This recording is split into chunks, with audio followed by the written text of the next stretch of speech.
Oui, merci Monsieur le Président. Bon, c'est vrai que c'est peu de temps, 15 minutes pour un rapport aussi volumineux, aussi important, mais on va essayer de tenir les délais. Donc comme vous l'avez dit à l'instant, on va se répartir la tâche avec Alexis. Je développerai la première partie qui concerne le réseau de transport et la gouvernance. Alexis développera sur les gares du Grand Paris, les projets de territoire et le logement. Et je terminerai par la dimension environnementale du projet du Grand Paris.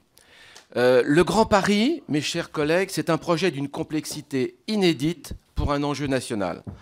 Il est chargé de résoudre 3 problèmes. Premièrement, la saturation du réseau de transport. Deuxièmement, la problématique du logement. Et enfin, résoudre les difficultés de la ville éclatée. Le Grand Paris est aujourd'hui une réalité. Le premier coup de pioche a été lancé en juin dernier avec le démarrage de la ligne 14, enfin le prolongement de la ligne 14 jusqu'à la mairie de Saint-Ouen. La ligne 14 qui constituera à terme l'épine dorsale du Grand Paris, de sa rocade de la ligne 15, puisqu'elle partira de Saint-Denis-Pleyel pour arriver à terme à l'aéroport international d'Orly. 2 annonces récentes viennent confirmer la réalité du Grand Paris. D'une part, celle du président de la République, et je vais en dire 2 mots, puisque j'ai participé avec Jean-Christophe Fromentin et Bruno Leroux à la mission d'information sur l'exposition universelle, et que le rapport de la mission d'information a été remis hier par Jean-Christophe Fromentin et Bruno Leroux, lundi, au président de la République, qui a donné comme confirmation qu'il défendrait la France et qui déposerait ce dossier sur le Bureau international des expositions pour que la France soit candidate. À partir de ce moment-là, mes chers collègues, il est bien évident qu'à la fois le volet mobilité de transport et la liaison Charles de Gaulle Express est le fait générateur pour obtenir, bien évidemment, les faveurs du BIE. Et puis celle du Premier ministre du 13 octobre sur la concrétisation du Grand Paris. En ce qui concerne les décrets d'application, tous les décrets ont été pratiquement publiés, sauf l'article 13 sur les conditions de versement des participations des établissements publics à la SGP. Dans ce dossier, il y a 2 acteurs majeurs. D'un côté, le STIF, et de l'autre côté, la Société du Grand Paris. Le STIF, comme vous le savez, qui est l'autorité organisatrice des transports, qui est présidé par Jean-Paul Huchon, qui est le président de la région Île-de-France. Le STIF est chargé, comme vous le savez, d'organiser les transports de personnes, y compris les Transiliens. Le budget du STIF est de 5,4 milliards et il est essentiellement alimenté par le VT, le versement transport, à hauteur de 3,4 milliards. Le reste étant les subventions versées par la région et par les départements franciliens. Le 26 janvier 2011, on a qualifié cette date d'accord historique, l'État et la région ont conclu un accord pour la mise en œuvre du Grand Paris et a confié au STIF la ligne orange. La ligne orange, c'est celle qui partira de Rosny-Bois-Perrier pour aller à Noisy-Champs.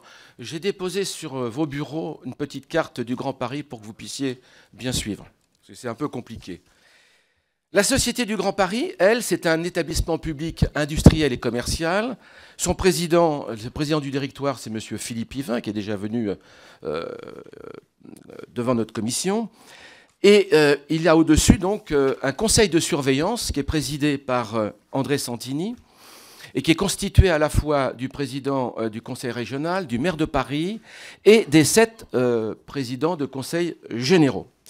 Alors la mission de la Société du Grand Paris, c'est quoi? C'est élaborer le schéma de transport, acquérir le matériel et de mettre en place les infrastructures pour, à terme, redonner au STIF l'infrastructure. De plus, la Société du Grand Paris peut conduire des opérations dans le cadre de contrats de développement territorial. Les ressources de la SGP sont les suivantes. En fonctionnement, elle est alimentée à hauteur de 3 taxes. Globalement, son budget est de 500 millions d'euros, qui se répartit de la façon suivante. L'imposition forfaitaire sur les réseaux, à hauteur de 60 millions, ce sont les chiffres de 2014. La taxe d'équipement assise sur la cotisation foncière, la cotisation taxe d'habitation et sur la cotisation foncière des entreprises à hauteur de 117 millions. Et enfin, la taxe sur les bureaux en Île-de-France à hauteur de 168 millions et qui passera à 320 millions en 2015, puisque vous rappelez que pour les années précédentes, il y avait une taxe qui était prélevée de l'ANRU, l'Agence nationale pour la rénovation urbaine, qui venait ponctionner sur la taxe sur les bureaux un montant relativement important. En investissement, la loi du 3 juin 2010 avait prévu que la Société du Grand Paris serait dotée en capital d'un montant de 4 milliards, donc en fonds propres, de façon à pouvoir lever les emprunts auprès des marchés financiers et recevoir des participations des aménageurs. Alors, les besoins de financement pour ce projet d'envergure internationale, si je puis dire, sont considérables, puisque les besoins sont estimés à hauteur de 23 milliards d'euros pour la construction des lignes 15, 16, 17 et 18, et le prolongement de la ligne 14, qui est l'épine dorsale du Grand Paris. 450 millions d'euros pour le prolongement de la ligne 14 dont je viens de parler, 2 milliards d'euros pour le plan de mobilisation entre 2013 et 2017, et enfin 450 millions d'euros pour les réseaux existants. Le premier tronçon, me direz-vous, il devrait démarrer rapidement. Le premier tronçon, d'ailleurs, il y a eu une présentation récente dans le secteur du 94 et dans le secteur du 92, c'est le tronçon entre Pont-de-Sèvres et Noisy-Champs. Un tronçon de 33 km qui devrait démarrer en 2015 pour un montant de 5,4 milliards d'euros. Il est à noter que la SGP a déposé un dossier auprès de la BEI pour 1 milliard d'euros pour financer une partie de ce tronçon. La coordination entre le STIF et la SGP, à partir du moment où, mes chers collègues, il y a deux acteurs majeurs, il y a bien évidemment une coordination qui doit être possible. Alors c'est vrai que moi j'ai suivi la loi de juin 2010 et j'ai vu les évolutions entre le temps de la loi votée et aujourd'hui. J'avais l'impression de me retrouver entre la guerre entre la SNCF et RFF. On retrouvait les mêmes conflits. Et je dois dire qu'avec Alexis, on a pu voir l'amélioration apportée au cours des mois, et notamment par l'introduction du plan de mobilisation de transport, qui a joué un rôle un peu fédérateur dans le fait que le STIF et la Société du Grand Paris puissent se rapprocher pour travailler ensemble. C'était nécessaire. Par quoi? Parce qu'on ne peut pas imaginer que le STIF, qui va recevoir l'infrastructure et le matériel roulant in fine, ne puisse pas participer aux choix qui seront opérés par la SGP. Et donc, on a constaté ces derniers temps une amélioration des relations entre les deux. J'en veux pour preuve que sur tous les dossiers qui concernent... Pardon? Oui, mais on va faire en sorte que ça s'améliore au fil des ans. L'important, c'est qu'on réussisse collectivement ce beau projet. J'ai assisté récemment à plusieurs COPI, le comité de pilotage, et effectivement, le STIF intervient régulièrement dans les comités de pilotage.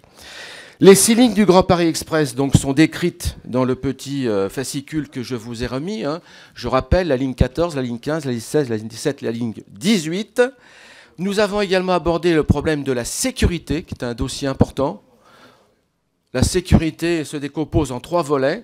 Vous avez la sécurité du système de transport, la sécurité publique et la sécurité civile. Là aussi, bien sûr, c'est très français, parce qu'il y a différents échelons au niveau de la sécurité. Pour Paris, bien évidemment, c'est le préfet de police de Paris. Pour les autres départements, ce sont les préfets des départements. Et pour le souterrain, c'est la police des transports, notamment avec la RATP. Et donc, c'est la raison pour laquelle une convention de coopération a été signée en septembre 2013 avec le préfet de région, le préfet de police et les 7 préfets de département pour coordonner toutes les actions en matière de sécurité. Sur le plan de mobilisation de transport, qui est une évolution par rapport à la loi de 2010, le 6 mars 2013, un protocole de financement entre l'État et les régions d'Île-de-France a été signé pour doter le plan de mobilisation de 7 milliards d'euros de crédits d'engagement et de 6 milliards d'euros de crédits de paiement sur la période 2013-2017. Enfin, le Premier ministre, tout récemment, le 13 octobre dernier, a décidé le versement par l'État de 1,4 milliard d'euros pour la période 2015-2020 pour le financement du plan de mobilisation. Il s'agit du contrat de plan État-région, actuellement en négociation pour la période 2015 et 2020. J'en arrive à la desserte des aéroports, qui est un sujet important et que j'ai qualifié de maillon manquant dans le Grand Paris. Tout simplement parce qu'on avait ignoré la liaison avec nos aéroports, ou plutôt on les avait relégués au dernier plan. Je pense qu'à partir du moment où la France est la première destination touristique du monde et que ça peut être une ressource importante pour notre économie, il est important, me semble-t-il, de pouvoir relier rapidement les aéroports à notre capitale. Alors en ce qui concerne l'aéroport d'Orly, c'est désagréable. En ce qui concerne l'aéroport d'Orly, il sera relié en définitive par le prolongement de la ligne 14 jusqu'à Saint-Denis-Pleyel et ensuite jusqu'à la gare d'Orly, enfin jusqu'à l'aéroport d'Orly. Normalement, la gare du Grand Paris devrait se situer entre les deux aérogare, l'aérogare sud et l'aérogare ouest. En ce qui concerne l'aéroport Charles de Gaulle, je l'ai rappelé, l'aéroport Charles de Gaulle, c'est le deuxième aéroport européen qui probablement deviendra, si tout se passe bien, et nous le souhaitons tous, un magnifique hub, mais qui puisse dépasser Londres-Heathrow dans quelques années. En tous les cas, c'est le souhait que je formule en ma qualité de rapporteur. Mais aujourd'hui, force est de constater que lorsqu'un touriste étranger arrive à Roissy, il n'a que deux possibilités. Soit prendre le RER B avec toutes les correspondances, soit prendre l'autoroute A1 qui est complètement saturée. Et entre nous, soit dit, on a discuté avec M. Laurent Fabius, qui connaît bien le dossier, une autoroute qui est sale, qui est très sale. Là aussi, on aura des progrès à faire en matière de propreté lorsqu'on veut recevoir des touristes du monde entier. Et donc, cette liaison est indispensable. Je rappelle qu'il y avait une dizaine d'années un PPP qui avait été mis en place par Vinci, qui est venu se télescoper à l'époque avec l'annonce du Grand Paris. Et l'aéroport de Paris n'a pas voulu se porter caution à l'époque pour ce projet de PPP et donc a abandonné. Toujours est-il qu'aujourd'hui, on n'a toujours pas de liaison et qu'elle est indispensable pour notre dossier d'exposition universelle. Le Premier ministre a signé une lettre de mission à M. Vincent Pourquerie de Boisserin, qui est chargé de mettre en place la structure d'études pour le Charles de Gaulle Express. Une société a été constituée entre ADP et RFF. Elle est dotée d'un capital de 12 millions d'euros et ils sont en train d'étudier la faisabilité d'une ligne dédiée, je dis bien d'une ligne dédiée, directe, entre l'aéroport Charles de Gaulle et la gare de l'Est. Le projet est estimé aujourd'hui à 1,6 milliard. Le financement pourrait être le suivant. ADP, parce que c'est quand même un complément d'un service aéroportuaire. C'est une ligne dédiée aux voyageurs et pas forcément à l'usager. Doit être apporté 20% par ADP. C'est le montant qui est imaginé, 20% en capitaux propres, qui permettrait ensuite à cette société de lever de l'emprunt, d'une part à travers la banque publique d'investissement. Et je rappelle que ce projet Charles de Gaulle Express a été retenu dans le plan Juncker pour le financement. Donc on avance à petite vitesse, mais on avance. Et en tous les cas, l'objectif, c'est un début des travaux pour 2017 et une fin de travaux pour 2023, puisque l'exposition universelle, ce serait 2025. On pourrait se poser la question, quel autre mode de transport quelle place pour les autres modes de transport? Nous pensons, nous les rapporteurs, que le Grand Paris ne doit pas être unimodal et que le raccordement routier et autoroutier doit être pertinent au niveau des gares.